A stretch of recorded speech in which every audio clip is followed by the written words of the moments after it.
पाठ पढ़ना हम लोग का जूठा ना। लेखक कौन है? जन्म कब हुआ? 50। कहाँ में? बारला, मुजफ्फरनगर, उत्तर प्रदेश में। ठीक ना। इनका पापा का नाम कौन ची? छोटन है ना। इनको सम्मान मिला है, मिला। जूठन का चे है आत्मकथा है ना। लेखक परिचय बताए है ना। अच्छा, एक में देखो आप पाठ आता है थोड़ा सा शुरू में, जैसे कि उसने कहा था पाठ में शुरू में का थोड़ा सा सीन है ना। शुरू वाला भाग थोड़ा सा समझने तकलीफ होगा, लेकिन जैसे एक पैराग्राफ दो पैराग्राफ जाएंगे ना, फिर कहानी हूबहू सामने दिमाग पर समक्ष हो जाएगा। ठीक है। यानी कि थोड़ा सा लगेगा कि कहाँ से उठा दिया, काहे कि कभी जो लेखन शुरू करते हैं और अपने भाव से सोचते कहाँ से शुरू करें, कैसे शुरू करें, कि शब्द तो बहुत सारे उनके पास है ना। पूरा कहानी का स्क्रिप्ट उनके दिमाग में, लेकिन लिखे कहाँ से, है ना। इस तरह से। ठीक है। तो यहाँ पर देखो पहले ही इसलिए काची दिल है, देखो यहाँ पर ध्यान से देखा जाए तो पहले ही कहानी के शुरू से पहले ही से डॉट डॉट डॉट दिल है। एक मतलब कि कहाँ से शुरू है कुछ पता नहीं है, लेकिन कुछ एक भाग से लेते, जैसे कि मान लीजिए अगर बोला जाए कि चलिए आपका अपना जीवन की एक बात बताइए, कौन वाला बताएं रे, मेरा नाम फलन कुमार है, एक लेकिन ऐसा नहीं है ना। इसलिए डॉट डॉट करके क्या कहता काची, एक रोज है ना, हेड मास्टर कालीराम ने अपने कमरे में बुलाकर पूछा, क्या नाम है बे तेरा? अब सोच लो हेड मास्टर साहब किस स्टाइल में बोले होंगे, क्या नाम है बे तेरा, है ना। अब एक दिन रोज की बात है, हो सकता है कानून उसके पहले स्कूल में दाखिला हुआ है कि नहीं हुआ है ना। जबकि शुरू में लेखक परिचय बताया गया कि कहाँ पढ़ते थे, वैसे ना स्कूल पर, जहाँ ना तो बोड़ा ना तो टाट ना तो देवाल, है ना। और बाद कहीं प्राइमरी स्कूल में दाखिला, वही प्राइमरी स्कूल का सीन का यहाँ पर कहानी है। कहते हैं कच्ची देखो बेचारा बोलता है, कौन बोलते हैं? डरते डरते ओम प्रकाश। मैंने डरते डरते धीमे स्वर में अपना नाम बताया। हेड मास्टर को देखते ही बच्चे सहम जाते थे, पूरे स्कूल में उसकी दहशत थी। दहशत मैंने समझते हो, एकदम बोलबाला था हेड मास्टर, सवाल था लेकिन एकदम दुबक जाता था सब। कौन आ रही? चुप, पूछ मत कि कौन आ रहा, हल्ला जा हो गया तो समझ जाओ कि गड़बड़ हो जाएगा। ठीक ना। अच्छा, तो एक से और थोड़ा सा ज्यादा अच्छा समझना, इसलिए थोड़ा सा शब्दार्थ देख लो तब मजा आ जाएगा, है ना।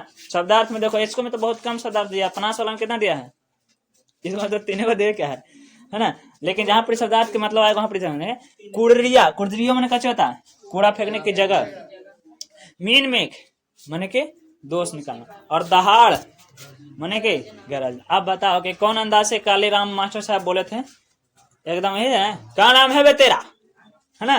देखो तो पहला भाग आए कहता है, देखो फिर बताते हैं बेचारा कवि बताते हैं कि काची डरते हुए ओम प्रकाश, है ना। और काची कहता है, कौन कहते हैं? हेडमास्टर साहब। चूहेड़े का है? हेडमास्टर का दूसरा सवाल उछला, काची पूछा, है ना, चूहेड़े चूहेड़े। ठीक है, जानकारी के लिए बता दें कि ये भी एक प्रकार से है ना, भारतीय समाज में जिसे SC ST के अधिकार मिला है, अभी नीच जाति के रूप में आता है चूहे, है ना। सामाजिक रूप में इसको सब इस प्रकार से काज बांट दिया, जैसे कि जूठा कट्ठा बर्तन उठाना और जूठा उठा बर्तन जितना ही बचा रहे ले चल जाना, है ना। तो कौन बोलता है? सोचो, लेखक जबकि कितना प्रसिद्धि नाम कमा लिए हैं, फिर भी अपनी सच्चाई को इस प्रकार से लिख रहे हैं जैसे कि उनको पास सही में बीता, है ना। चूहेड़ो का है, चूड़े है का, ऐसे है कचे चूड़े है का। हेडमास्टर का दूसरा सवाल है, तो ये बेचारा क्या बोलते हैं? जी, ठीक ना। उसके बाद मास्टर साहब ठीक है, और कुछ का बोलते हैं, है ना। हालांकि यहाँ कभी कभी गाली का संबोधन आएगा, लेकिन वहां पर डैश करके या तो फिर कुछ करके संबोधन कर दिया गया, ठीक ना। वह जो सामने शीशम का पेड़ खड़ा है उस पर चढ़ जा और टहनियां तोड़ के झाड़ू बना ले, अब पत्तों वाली झाड़ू बनाना, और पूरे स्कूल को ऐसा चमका दे जैसे शीशा। तेरा तो ये खानदानी काम है, जा फटाफट लग जा काम पे। क्या बोला? किसको से बोला? यही बात है। और क्या कहता, हेडमास्टर के आदेश पर मैंने कमरे बरामदे साफ कर दिए, तभी वो खुद चल कर आया, बोले इसके बाद मैदान भी साफ कर दिए।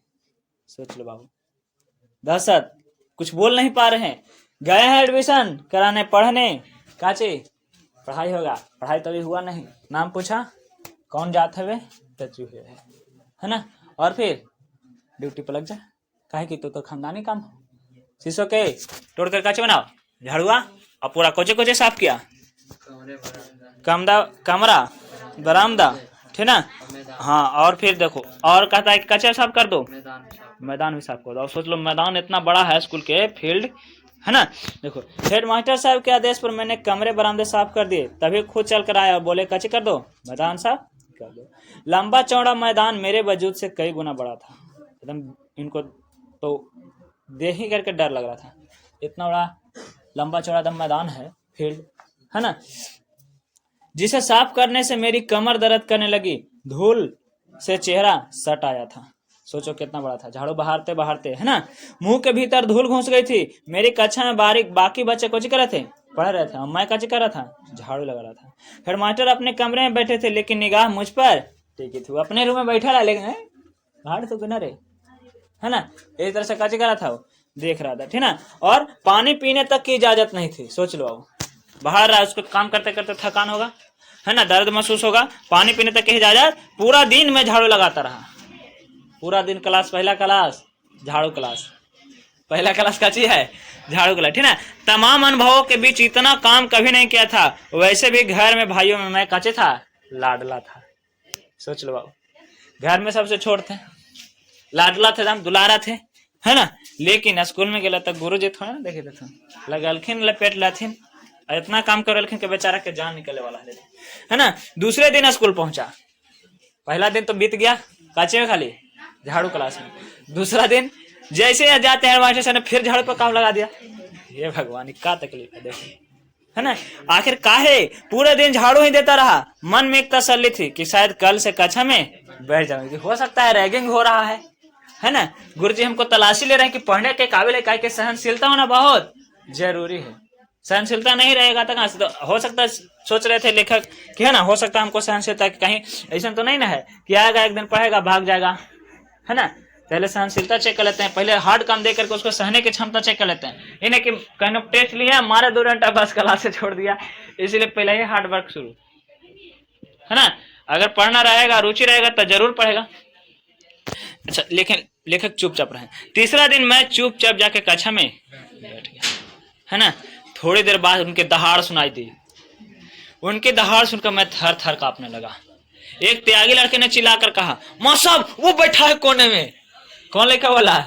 त्यागी के लड़का, है ना। कची कहा माँ साहब वो बैठा है कोना है, क्या बदल? ओम प्रकाश बदल, यानी कि ओम प्रकाश वाल्मीकि, यानी कि लेखक के बल, है ना। और हेड मास्टर साहब देखो बाबू क्या करते हैं। हेड मास्टर ने लपक करके गर्दन दबोच ली, है ना। जैसे कि पता है तो कि उनका दशहत चलता था, है ना। उनकी अंगुलियां का दबाव मेरी गर्दन पर बढ़ रहा था। मैंने एकदम जोर से दम पकड़ लिए हैं, तो एकदम कस के चाप लिए ना, है कि एकदम उनको दर्द, है जैसे कोई भेड़िया बकरी के बच्चे को कच के लेता है, दबोच लेता है, एकदम उठा लेता है, एकदम वैसे कक्षा से बाहर खींचकर उसने मुझे बरामदे में ला पटका। सोच लो बाबू कहा है ना। और चीख कर बोले, जा लगा पूरे मैदान में झाड़ू। अब आगे डैश देने का मतलब समझ लो कि गाली होगा कि क्या होगा, सोच खुद सोचो। काले राम की दशरथ था, है ना। आगे वाला भाग में काजी कहता है, भयभीत होकर मैं 3 दिन पुरानी वही शीशम के झाड़ू उठा ली। बेचारा डरे, करे तो क्या करे, मरता का ना करता, है ना। वही टूटल का होगा, और मेरी तरह ही उसके सूखे पत्ते झड़ने लगे थे। जैसे कि बेचारा के एकदम मन सूख गया, ठीक उसी प्रकार से शीशम के झाड़ुआ के पत्ता कचर था। सिर्फ बची थी तो पतली पतली टहनिया। कुछ बचल था में, झाड़ुआ कोच के था शीशम के, ठीक ना। अच्छा, मेरी आंखों में आंसू बहने लगे थे। रोते रोते मैदान में झाड़ू लगाने लगा। स्कूल के कमरे की खिड़कियां दरवाजा से मास्टर साहब की आंखों की आंखें छिप छिपाकर तमाशा देख रही थी। मेरा रोम रोम यातना कर रहे थे। गहराई की खाई में लगातार गिरा था। मैंने बहुत बेचारा कच्चे में थे, तकलीफ में थे और झाड़ू लगा रहे थे, ठीक है। इसके बाद क्वेश्चन आता है। क्वेश्चन देखो, क्वेश्चन कच्चे है। हेड मास्टर जी का क्या नाम था? हेड मास्टर जी का दूसरा सवाल क्या था? तुम किस जाति के हो? और पहला का सवाल था, तुम्हारा नाम क्या है बे? हाँ, नाम क्या है बे तेरा? हेड मास्टर ने लेखक को क्या काम दिया? सफाई का काम। झाड़ू उठाओ, लग गया अपने काम पर, है ना। तीसरे दिन लेखक कहाँ बैठ गया? कक्षा में। कौन लड़का बोला था कि मास्टर साहब कोना में? त्यागी, है ना। किसका आवाज सुनकर लेखक थर थर कांपने लगा था? हेड मास्टर साहब के, यानी कि काले। यहाँ तक कोई दिक्कत आएगा था। मेरे पिताजी अचानक स्कूल के पास गुजरे, है ना। मुझे स्कूल के मैदान में झाड़ू लगाते देख ठिठक गए। बाहर से जा रहे थे, देखे, है ना। बाहर से आवाज देकर बोले, मुंशी जी यो क्या कर रहा है? वे प्यार से मुझे मुंशी जी कहते थे। केकरा? ओम प्रकाश वाल्मीकि के, ठीक ना। और उन्हें देखकर मैं फफक पड़ा और वे स्कूल के मैदान में मेरे पास है। मुझे रोता देख मुंशी जी रोते क्यों हो? ठीक से बोलो क्या हुआ है ना। बाबूजी के जैसे देखा ना बाबू, ओम प्रकाश वाल्मीकि जैसे देखते हैं ना, एकदम इनकार कुछ एकदम माने कि एकदम लगते हैं रोवे आओ का। बाबूजी आते हैं पूछते हैं क्या हुआ है ना, लेकिन ये रोए में है। लेकिन कहते हैं, तू रोते काहे हो है ना, काहे कि बोल जान उनको पता है कि कहाँ गए पढ़ने, लेकिन यहाँ तो कुछ और हो रहा है, ठीक है। पिताजी ने मेरे हाथ में झाड़ू छीन कर दूर फेंक दी। झाड़ू कहाँ फेंक दिया? उसकी आंखों में आंख की गर्मी उतर आई थी, है ना। उनके बाबूजी का आंख में एकदम बहुत ज्यादा गुस्सा आ गया था। हमेशा दूसरों के सामने कमान बने रहने वाला पिताजी लंबी लंबी घनी मूछों से गुस्सा फड़फड़ाने लगी थी। चीखने लगे, कौन सा मास्टर है वे, मेरे लड़के से झाड़ू लगवावे है ना। एकदम गुस्सा में आ गए, कौन मास्टर है जो मेरा बेटा से कच करवा रहा है, झाड़ू लगवा रहा है, इस तरह से है ना। और पिताजी की आवाज पूरे स्कूल में गूंज गई, जिसे सुनकर हेड मास्टर सहित सभी मास्टर कहाँ गए? बाहर। कालेराम हेड मास्टर ने गाली देकर मेरे पिताजी को धमकाया। देखो है ना, कालेराम कची किया, आया पिताजी को धमकाया, लेकिन कची दे करके, है ना। लेकिन पिताजी पर धमकी का कोई असर नहीं हुआ। उस रोज जिस साहस और हौसले से पिताजी ने हेड मास्टर का सामना किया, मैं उसे कभी नहीं भूल पाया, है ना। मतलब कि पहली बार ऐसा लेखक के सामने हुआ, उनके बाबूजी अपने बेटे के लेकर के, बेटे के प्रति स्नेह, है ना, कहा हमको बेटा से काम करवा भाई, पढ़ने के लिए आया, नहीं पढ़ाना है तो कह दो कि नहीं पढ़ाएंगे, है ना। लेकिन तुम इस तरह से 3 दिन से क्लास आ रहा है, इतना छोटा बच्चा है और एक से तू इतना बड़ा ग्राउंड काम करवा रहा, सोचो तो इतना कोई युवक करे दिन भर थक जाए, है ना। और एक बाद फिर दृश्य चलता है, ठीक ना। क्वेश्चन आंसर है, क्वेश्चन आंसर सुनो को, देखो काजे का क्वेश्चन, लेखक की गर्दन नहीं, लेखक की गर्दन किसने दबोच थी? यानी कि कली। लेखक जो कक्षा से बाहर खींचकर मास्टर जी ने क्या कहा? जा लगा पूरे मैदान में। झाड़ू लगाते समय लेखक कैसा महसूस कर रहा था? एकदम रोम रेम यातना की गहराई में लगातार गिर रहा था। लेखक को झाड़ू लगाते देखकर उसके पिताजी ने क्या कहा? मुंशी जी यूं क्यों कर रहा है ना। लेखक की इस बात पर कभी नहीं भूल सकता, जब उनके बाबूजी हौसला पूर्वक पूरा बात किए थे, ये बात को कभी हो, है ना। इसके बाद दूसरा भाग आता है, देखो दूसरा भाग में काजी कहता है, वही डाइजेस्ट करके मतलब कि कुछ बात है, ठीक है। अब घर के बात हो तो स्कूल के बात हो गया ना, अब काजी का बात है घर के। कहता है, मेरी माँ मेहनत मजदूरी के साथ साथ 8-10 गाँव माने कची हिंदू मुसलमान के घर तथा घेर माने कि मर्दों का बैठक खाना, मवेशियों में बांधने की जगह पर साफ सफाई के काम करते हैं। लेखक अब घर के बारे में बता रहे हैं, माने कि लेखक के माँ काचे काम करते हैं, 8-10 गो के यहाँ गाय भैंस के गौशाला जो होता ना, उसका साफ सफाई का काम करते। इस काम में मेरी बड़ी बहन और बड़ी भाभी तथा जसवीर और जनशेर माँ का हाथ बटाते हैं। एक दोनों कच्चे है भाई। माँ का नाम अभी तक का चर्चा किया नहीं, लेकिन लेखक परिचय हम लोग जाने। मम्मी का नाम इनको कोचे था? छोटा लाल तो पापा का नाम था, मम्मी का नाम कोई था? मकुंदी। पापा का नाम पहले ही था कोचे छोटा लाल, है ना। देखो मम्मी का नाम है देव वाला टाइटल सब में लग रहेगा, पापू जी के नाम में टाइटल थोड़ा सा लग रहता है। और बड़ी भाभी और कोची बड़ी बहन और जसवीर और जनशेर, यानी कि इनके घर में कुल कितने परिवार? 2 गो भाई और 1 गो बड़ी बहन, है ना, 3 गो, 1 गो बड़ा भाई, 4 गो बड़ी भाभी, 5 गो, 1 गो खुद, 6 गो पापा मम्मी, है ना। माने कि छोटा भाई 2 गो है ना, 1 गो खुद है, 3 गो, 1 गो बड़ा भाई, 4 गो बड़ी भाभी है, तो बड़ा भाई नहीं रहेगा, है ना। और फिर चाचा के बात भी इनको में आता है कहानी में, ठीक ना। अभी चाचा के चर्चा नहीं आया, ठीक ना। माँ के हाथ बटाते थे। बड़ा भाई सुखबीर गाँव के यहाँ वार्षिक नौकर के तरह काम करता था, माने कि, है ना, वही साल भर काम करेगा और 2 गो ड्रेस कपड़ा मिलेगा, है ना, पैसा वैसा कुछ मिल जाए, बराती उराती में कुछ काम मिल जाए, बस इस तरह से होता था। मैंने गुलामी वाला सिस्टम है। प्रत्येक तारा के घर में 10 से 15 मवेशी रहते थे। देखो 8 घर में ड्यूटी करते थे, सबके घर में क्या गाय भैंस 10 से 15, कोची कोची गाय भैंस बैल बकरी उकरी तो आम बात है ना। उनका गोबर उठा के गाँव से बाहर फेंकना, फिर कुछ बनाना, उपले बनाना, उपले माने की गोईठा, है ना, बनाने की जगह पर डालना पड़ता था। प्रत्येक घर से हर रोज 5-6 टोकरे गोबर निकलता था। 15 गाय 5-6 टोकरे तो गोबर आम बात है ना। अच्छा, सर्दी के महीने में यह बहुत काम कष्टदायक होता था। ठंडा के दिन में, है ना, एक तो ठंडा का मौसम, ऊपर से किचकिच वाला समस्या में हाल, है ना, काम करना है। गाय भैंस बैल के सर्दी से बचने के लिए बड़े बड़े दलान में बांधा जाता था और उन्हें गन्ने के सूखे पत्ती या फूस बिछा देते थे। बांधा जाता था कोची में, दलान में, और नीचे कोची गन्ना के रस निकलने के बाद जो लकड़िया बताना है चीपू, वो वाला, चाहे तो पोरा, ताकि गाय भैंस के ठंडा ना लगे। और रोज रोज एक सब पेशाब करके और गोबर करके सब काची कर देता था, खराब करता, रोज रोज इसको काची करना पड़ता था, फेंकना पड़ता था। सोचो कितना मुश्किल है ना। इतने दिन दलानों दुर्गंध इतना आता था कि गोबर ढूंढ ढूंढ कर निकालना पड़ता था, बहुत तकलीफ, दुर्गंध से सिर भिन भिन आ जाता था। क्या बोलते हैं बात, देख बोलते हैं, सोच लो उनकी स्थिति है ना। अग्रवाल पारगच्छे में कहता है इन सब कामों के बदले मिलता क्या था, 2 जानवर के पीछे फसल के समय में 5 सेर अनाज। सोच लो, 1 सेर जो कि लगभग 1 किलो के बराबर होता है, 2 जानवर यानी कि कितना,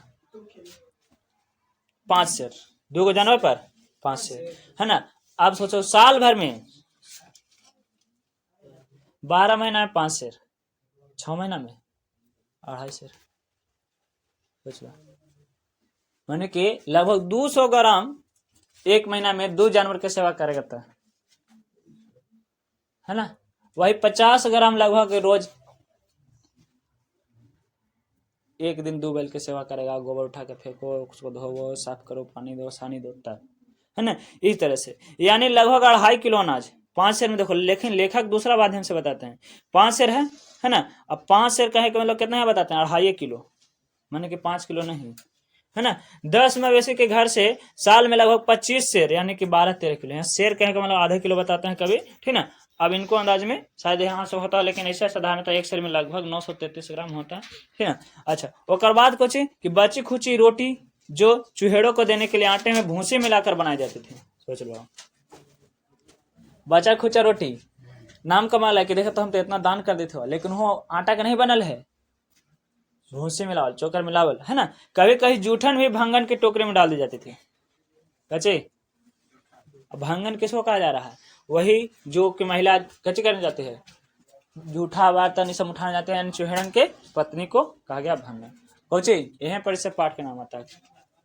खाना दे रहे होता तो ठीक है, लेकिन जूठा भी डाल दे रहा है, और वही जीवन कितना कष्टदायक है ना।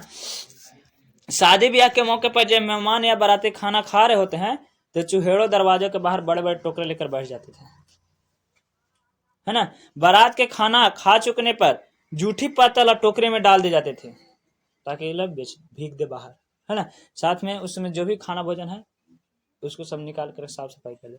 जिन्हें घर ले जाने के बाद जूठा इकट्ठा कर लेते थे और पूरी तरह से बचे खुचे टुकड़े, एक आध मिठाई, एक आध हुआ चाहे आधा मिठाई, थोड़ा सा सब्जी पत्तल पर पाकर बाछे खिल जाते थे।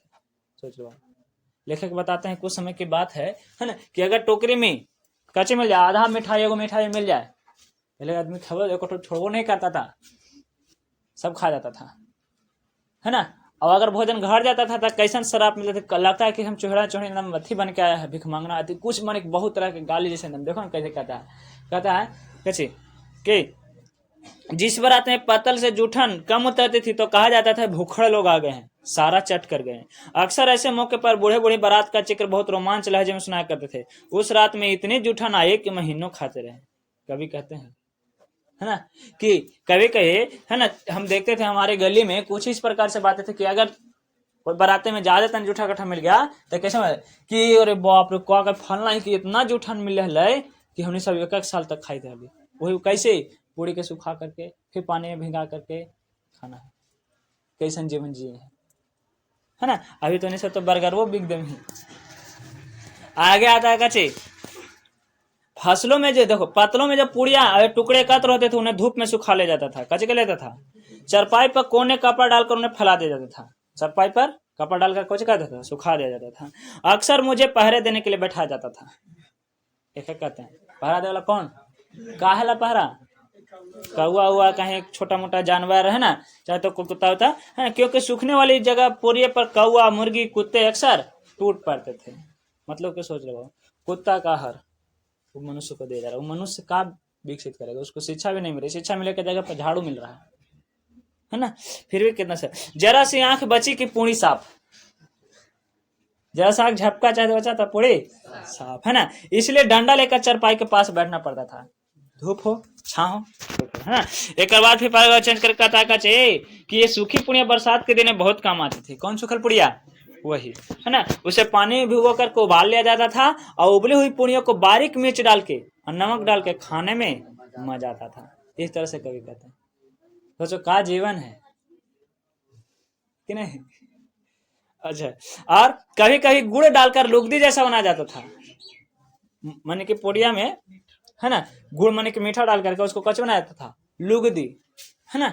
शायद इसको कुछ नाम से बोला जाता है, हमने के क्षेत्र में से कुछ तकरा बोला है मीठा पूड़ी ना, कोई तकरा बोलता है पागल रोटी बोलता सब। हाँ पागल रोटी है ना, पागल पूड़ी हो गया वो, पागल है ना। पागल मतलब कहाँ वो उबाल इस तरह से बोलता है, ठीक है। और कहता है कच्चे कि गुड़ डालकर लुगदी जैसा, जिसे बड़े सब चाव से खाते थे, लेखक कहते हैं है ना।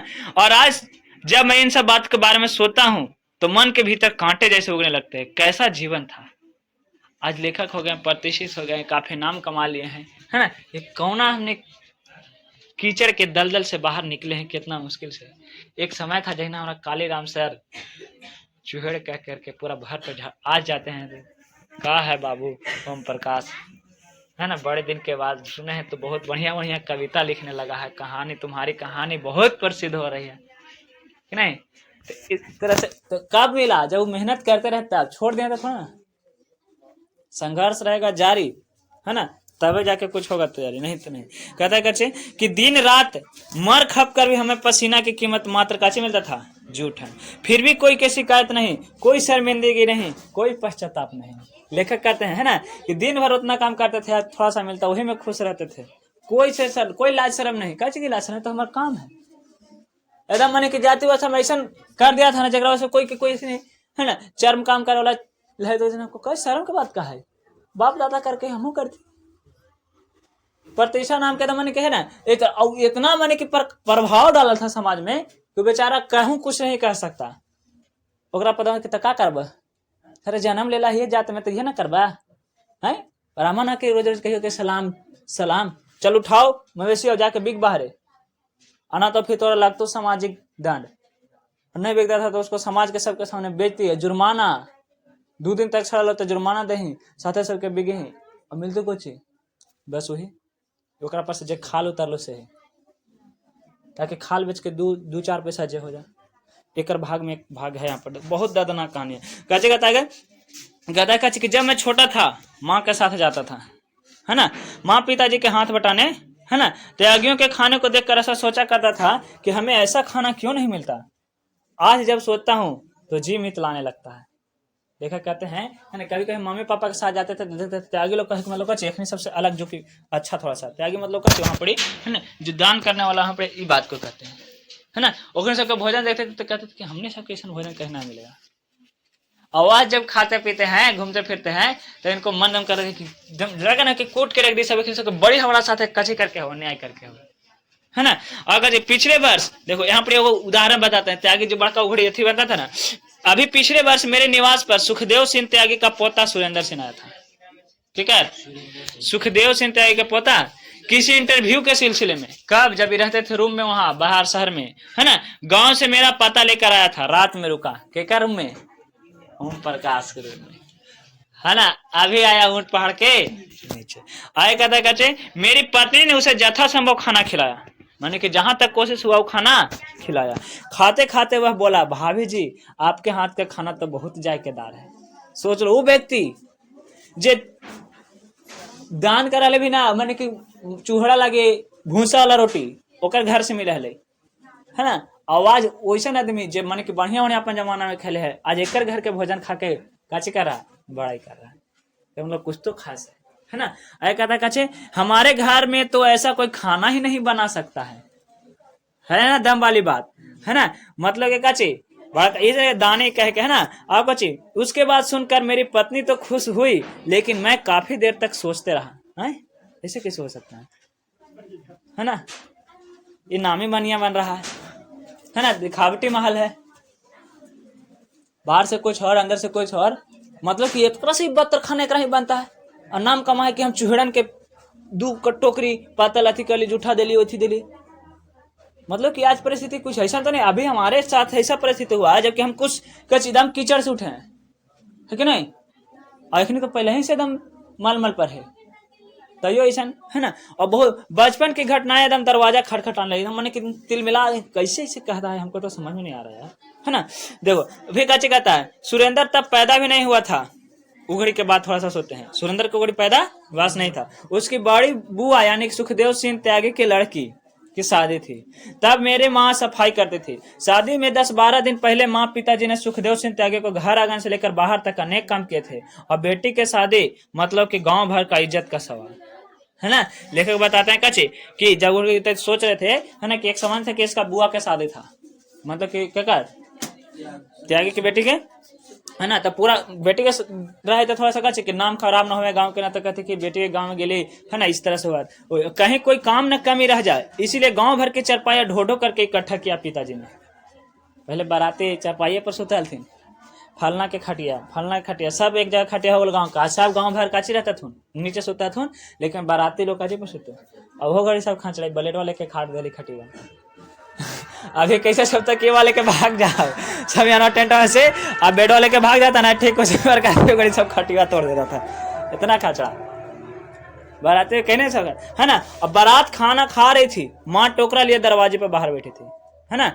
मैं और मेरी छोटी बहन माया, लेखक के छोटी बहन का नाम माँ से सिमटे बैठे थे। मम्मी बैठे थे मम्मी के बगल में, लेकिन का क्या मतलब मम्मी के देखे का होता है दुनिया कैसे काची है, देख ला गया शायद कि कौन कैसन बिहेव करता है, जानकारी मिलता है सामाजिक है ना। आखिरकार कुछ लोग न्योता था तो जाते तक काची देखता है, अरे खाना तो घर पे भी खा लेगा। मान सम्मान प्रतिष्ठा कौन कैसे केकरा से बिहेव कर रहा है, का कौन कर रहा है ना, इस तरह से। और फिर काजी कहता है इस उम्मीद में कहा लगी बैठे थे, इस उम्मीद में कि भीतर से जो मिठाई और पकवान के महक आ रहा है शायद हमें भी खाने को है ना। मम्मी के साथ गया था, कहा लगे कि हमने जाएंगे दोहरी पर जो ठगल है ना, जितना महक आ रहा है धमक आ रहा है बढ़िया, तो सोच रहा है कि शायद का नहीं एक आध मिठाई भी मिल जाए। केकरा ओम प्रकाश उनके बहन माँ को है ना। और कहता जब सब लोग खा खा कर चले गए तो मेरी माँ ने सुखदेव सिंह त्यागी को दलान से बाहर आते देखकर कहा चौधरी जी ये सब तो खाना खा के चले गए, और भी कुछ बोलते है ना, तमनी के मैंने के कुछ विदा उदा करके है ना। महारे ये कुछ कहते देखो, महारे जागते को भी एक पत्तल पर धर कुछ दे दो है ना, मैंने कि एक अपन भाषा में बोलता है महारे जागतों को भी एक पत्तल पर धर को कुछ हो दे दो, वो भी तो इस दिन का इंतजार कर रहे तेरे, मैंने कि हम भी कच्चे कर रहे हैं इंतजार कर रहे थे। सुखदेव सिंह ने जूठी पतलों से भरे टोकरे इशारा तरफ करके कहा टोकरे भर के जो जूठन ले जा रही है ना, और ऊपर से डैश वाला है ना, ऊपर से जागतों के लिए खाना मांग रही है, अपनी औकात में रह चूड़ी, उठा टोकरा और दरवाजे से चलती बन। मतलब कुछ सोचो है ना, कहा कचे बाराती लोग खाया था जूठन से उठा लिया कि इतना भर टोकरी भर के जूठन ले जा रही है, और ऊपर से तुमको और चाहिए, उठाया और चल जा, जबकि दिन भर उसके यहाँ काम। इसे कहीं अच्छा है कि मजदूरी कर लेगा आदमी है ना, अपना शान से कमाएगा, मान सम्मान से। अब सोचो जाते प्रथा वाला काम कितना दिक्कत वाली था। आए हैं पर दूसरा दृश्य खत्म। क्वेश्चन आंसर क्वेश्चन है लेखक की गर्दन किसने दबोच ली थी, बताओ तो। हेड मास्टर ने है ना। अच्छा, लेखक की माँ किसके यहाँ काम करती थी, तो 8-10 तक गाँव हिंदू मुसलमान के यहाँ है ना। माँ के साथ कौन कौन काम करने जाते थे, तो लेखक की बहन, बड़ी भाभी और 2 भाई। माँ के काम के बदले क्या मिलता था, 2 जानवर के पीछे, फसल के समय 5 सेर अनाज यानी कि लगभग 2-2.5 किलो। दोपहर के समय माँ को क्या मिल जाता था, बची खुची रोटी, कभी कभी जूठन भी मिल जाता था है ना। इसके बाद कहता है शादी ब्याह के समय चूहेड़ों को क्या लेकर बैठे रहते थे, बड़े बड़े टोकरे। बड़े बड़े टोकरे में क्या करते थे, तो पत्तल उसमें डालकर घर ले जाते थे और जूठन इकट्ठा करते थे। पूड़ियों को एकत्रित करके क्या किया जाता था, तो धूप में सूखी पूड़ियों को क्या किया जाता था, तो बरसात के दिन में उबाल कर खाते थे। दिन रात मर खप कर भी उसे क्या मिलता था, मात्र जूठन है ना। अच्छा, लेखक तो गाँव के खाने को देखकर क्या सोचता था, हमें ऐसा खाना क्यों नहीं मिलता है ना। लेखक के रात घर कौन रुका था, सुरेंद्र सिंह त्यागी है ना। लेखक की पत्नी ने सुरेंद्र को कैसा खाना खिलाया, यथासंभव अच्छा खाना खिलाया और बड़ाई भी किया था है ना, कि हमने के यहाँ तो ऐसा कोई ऐसा खाना बना ही नहीं सकता है ना। सुखदेव सिंह ने क्या कहकर लेखक की माँ का अपमान किया, अपनी औकात में रह चूड़ी है ना, उठा टोकरा दरवाजे से चलती बन है ना। यहाँ तक क्या, उसके बाद पैराग्राफ 3 आता है, तीसरा भाग में। तीसरा भाग में कैसे कहता है खाली स्थान है माने के कहाँ से दृश्य है ना। कहते हैं कैसे वो घर की बात होगा, पहला जब पहले क्लास में गए थे, दूसरा कि जो घर की स्थिति के बारे में बताया, तीसरा अब अपना जीवन बताते हैं, है ना, कैसे क्या हुआ जिक्र में। कहते हैं है ना कि उन दिनों में 9वीं कक्षा में पढ़ता था, क्यों में घर के आर्थिक हालात बहुत कमजोर थे, एक एक पैसे के लिए परिवार को बहुत कच्चे करना पड़ता था, खटना पड़ता था। मेरे सभी पाठ्य पुस्तक हमेशा कम रहते थे, हर घड़ी किताब को पिकाचे रहता था। कम का है कम, आर्थिक कमी हो के कारण, ठीक ना। दोस्तों से मांग करके काम चलाना पड़ता था। कपड़ों की भी वही स्थिति थी, जो मिल गया वही पहन लिया, वक्त पर मिला तो खा लिया। उस दिन गांव में मरने वाले पशुओं के उठाने के काम के कर था चूहड़े, है ना। और बाद मेहताना मजदूरी तो नहीं मिली थी, है ना। देखो उसको उठा करके भेजना पड़ता था और कोई मजदूरी वजदूरी नहीं मिलता था। एक गाय बैल या भैंस को उठाने के लिए 4 से 6 लोग लगता था। उतना बड़ा जानवर है, विशाल जानवर है, गुरुत्वाकर्षण का दबाव भी कम गया, जिंदा तो है नहीं, घना तो बढ़ गया है, भारी ज्यादा लगेगा, है ना। क्या आदमी चाहता था 4 चाहे तो 6, ठीक ना। जिसका मवेशी मर जाता था उसे जल्दी के लगी रहती थी, है ना। कोई आदमी के घर में मर गया तो कभी जल्दी से बेगो ना क्या कर रहा है, नोटंकी कर रहा है, जब बेचारा खाया है पिया है नहीं क्या है ना, अगर जल्दी करा आई से कम 6 आदमी जुटाएगा, अकेले बहादुर थोड़ा ना है, उठा के फेंक देते है ना, इस तरह से। और इसलिए वो बार बार बस्ती में आकर चिल्लाता था, देर होने पर कुछ ही दिन लगता था गाली। उठाने वाले को इकट्ठा करने में अक्सर देर हो जाती थी, काहे के ज्यादा थे बुलाते कि हमरे कह के ओकरा कह के है ना, मेन तो मिलती ओकरा ना, हमरा काचे मिला था, हम तो सहयोग करवे। इस तरह सोच करके सब मरे हुए पशुओं को उठाना बहुत कठिन काम होता था, नहीं कठिन काम है, सोच के थोड़ा सा देखो, बहुत मुश्किल। अगले पिछले पैरों को रस्सी से बांध करके और मोटी बांस बहियों को उठाना पड़ता था। इतने श्रम साध्य मात्र कितना मिलता था गाली। इतना बढ़िया से काम करके घर से गंदगी उठा करके बाहर फेंक मिलता था कुछ, सोच लो कितना दिक्कत वाली बात है। कितने क्रूर समाज में रहे हैं जहां श्रम का कोई मोल नहीं है, बल्कि निर्धनता को बरकरार रखने का एक षड्यंत्र रचा है, सब लोग नहीं रखा है। आखिरकार चूहड़ा गरीब काहे रहेगा, कमाए के मौके ना, तो कमाएगा तो वो अमीर बन जाएगा, पढ़ेगा तो समझदार बन जाएगा।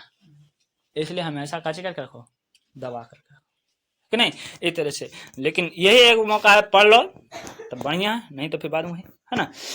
मरे हुए पशु को खाल मुजफ्फरनगर चमड़ा बाजार बिक जाता था। कहाँ बिकता था, मुजफ्फरनगर चमड़ा बाजार में। उन दिनों एक पशु की खाल 20-25 रुपए मिलती थी। कितना मिलता था, आने जाने और मरे पशु को उठाने मजदूरी देकर मुश्किल से 10-15 रुपए बच जाते थे। माने कि आए जाए में भाड़ा लगेगा, है ना। आदमी सबके तन मन देला के बाद कितना होता था, 10-15 रुपया। तंगी के दिन में 10-15 रुपये बहुत बड़ी रकम दिखाई पड़ते थे, है ना। वो घड़ी बहुत 15 रुपये उनको लेकर रहता था, माने रहता था। चमड़ा खरीदने वाला दुकानदार खाल में बहुत मेखन निकालता था, कहते कि ऐसा है वैसन है, सड़ल है गलल है ना। और कट फट जाने पर तो और बेकार समझा जाता था। खाल को निकालते समय उस पर नमक लगाना पड़ता था, वरना दूसरे दिन ही खाल कोची हो जाती थी, खराब हो जाती थी, है ना। इस प्रकार से कभी कुछ बताते हैं जिसे दुकानदार खरीदने से दम कोची कर देता था, मना करता। एक रोज ब्रह्मदेव तगा के बैल खेत जोते समय रास्ते में गिर पड़ा और उठ नहीं पाया, कैसे हो गया, मर गया, ठीक ना। कुछ ही देर बाद ब्रह्मदेव ने हमारे घर खबर दी। पिताजी और मुझसे बड़े भाई जनशेर उस रोज किसी रिश्तेदार में गए थे। घर पर कोई नहीं था। घर पर कौन थे, माँ थी, मेरी बहन माया और सब बड़ी भाभी रहती थी, ठीक ना। जसवीर ने उस दिन देहरादून में था, मामा के पास। कहाँ था, मामा के पास, ठीक ना। कहता माँ परेशान हो गई, बैल का खाल उतारने किसे भेजे, ना तो पापा है उनका ना तो बड़का भैया, है ना। बस्ती में 1-2 लोग थे जिनके कोई भी उस समय जाने को तैयार नहीं था, है ना। माँ ने चाचा से बात की, वे तैयार हो गए, लेकिन उनके जाने के साथ किसी को चाहिए, अकेले खाल नहीं उतार पाएंगे। अकेले खाल नहीं उतार सकता, बहुत कच्चे होता है, मुश्किल काम होता है, लेखक के अनुसार ऐसा कहते हैं, ठीक ना। और कहता है कच्चे कि है ना, कहे केकरा बोले, चाचा को बोले, कच्चे बोले कि जाइए आप कच्चे कर दीजिएगा, उतार देगा, ठीक ना। अब लेकिन एक आदमी तो चाहेगा नहीं, क्यों हो जाएगा, 2 हो जाएगा, ठीक है। और माँ परेशान थी कि किसको भेजे, चाचा बात तो मान गए, है ना। ये जो लेखक थे से कहाँ थे, स्कूल में थे, 9 पढ़ते थे, स्कूल में थे, ठीक है, हाई स्कूल में। माँ ने थक हार कर मुझे ही भुला लिया। सोचे कि अब करे तो क्या करे, कहा लगी जो 10-15 रुपये मिल जाता, चंगी दिन चल रहा था, है ना। माँ नहीं चाहती थी कि वह काम मुझे करना पड़े, लेकिन खाल बेचकर जो 10-15 रुपये मिलने वाला था उन्हें छोड़ पाने की स्थिति में माँ नहीं थी। हार कर माँ ने मुझे कच्चे भैया चाचा के साथ भेज दिया। भाभी को अभी तक की बात पता नहीं है ना। मेरे चाचा एकदम 16 महाकामचोर, माने पूरा 16 आना कुछ थे, कामचोर थे, खाली नाम के साथ गए थे। देखो क्या होता है लेखक की स्थिति। सारा दिन ढोल ताशे में लगे रहते थे, मेहनत के नाम से करतराते थे, मेहनत करे के कोई काम नहीं जानते थे।